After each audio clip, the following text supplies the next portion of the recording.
இந்த ஹோம் மேக்கர்லாம் பார்த்தீங்கன்னா, காலையில எழுந்தோமா, கரெக்ட்டா நம்ம வேலைய செய்ய ஸ்டார்ட் பண்ணோமா, இந்த நேரத்துக்குள்ள இந்தந்த வேலையெல்லாம் கம்ப்ளீட் பண்ணோமா அப்படின்னு சொல்லி பிளான் பண்ணி நம்மள நம்மளே டியூன் பண்ணி பண்ற வேலை தாங்க எப்பவுமே பெர்ஃபெக்ட்டா இருக்கும். அதெல்லாம் தாண்டி என்னைக்காவது ஒரு நாள் சடன் பிரேக் விழுந்துச்சுன்னு வச்சுக்கோங்களேன், அன்னைக்கு டேவே வந்து அப்படியே தலைகீழா மாறி போயிடும். அப்படி மாறுன டே தான் இன்னைக்கு எனக்கு. காலையில கொஞ்சம் சீக்கிரம் எந்திரிக்காம கொஞ்சம் லேட் ஆயிடுச்சு. ஆனா என்னன்னே தெரியல, இன்னைக்கு இதெல்லாம் செய்யணுமா, அதெல்லாம் செய்யணுமா, சமைக்கணுமா அப்படிங்கிற மாரி ஒரு மைண்ட் செட் இருந்துச்சு. இருந்தாலும் நம்மள நம்பி 2 ஜீவன் இருக்கு. அதுங்களுக்கு ஏதாவது சாப்பாடு குடுத்தே ஆகணுமே அப்படின்னு சொல்லிட்டு, காலையில எழுந்து டிஃபன், லஞ்ச் மட்டும் ரொம்ப சிம்பிளா செஞ்சு அவங்கள அனுப்பி விட்டாச்சு. இந்த மேட் பார்த்தீங்கன்னா 2 நாள் ஆச்சு மாடியில போட்டு. அது பக்கத்து வீட்டுக்குள்ள விழறதுக்குள்ள அத எப்படியாவது காப்பாத்தி கொண்டு வந்து வைக்கணும் அப்படின்னு சொல்லிட்டு, அத கொண்டு வந்து வீட்ல வச்சுட்டு, அதுக்கப்புறம் சரி துணியெல்லாம் கொஞ்சம் மிஷின்ல போடலாம் அப்படின்னு சொல்லிட்டு அத தான் எடுத்துட்டு இருந்தேன்.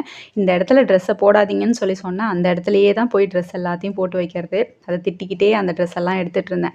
அதுக்கப்புறம் பார்த்தீங்கன்னா, இந்த மிளகாய் தூள் இருக்குல்ல, அது சுத்தமா காலியாயிடுச்சு. சரி காய வைப்போம் அப்படின்னு சொல்லிட்டு பார்த்தா, சுத்தமா ஒண்ணும் வெயில் நல்லா அடிக்கிற மாரி தெரியல. சரி இந்த குட்டி குட்டி பொருளெல்லாம் வந்து கொட்டி காய வைக்கலாம் அப்படின்னு சொல்லிட்டு, அந்த வேலைய தான் பார்த்துட்டு இருந்தேன். இன்னைக்கு டே வந்து இப்படி தான் போச்சு. நீங்க எல்லாரும் என்ன பண்றீங்க அப்படின்னு சொல்லிட்டு சொல்லுங்க. தேங்க்ஸ் ஃபார் வாட்சிங்.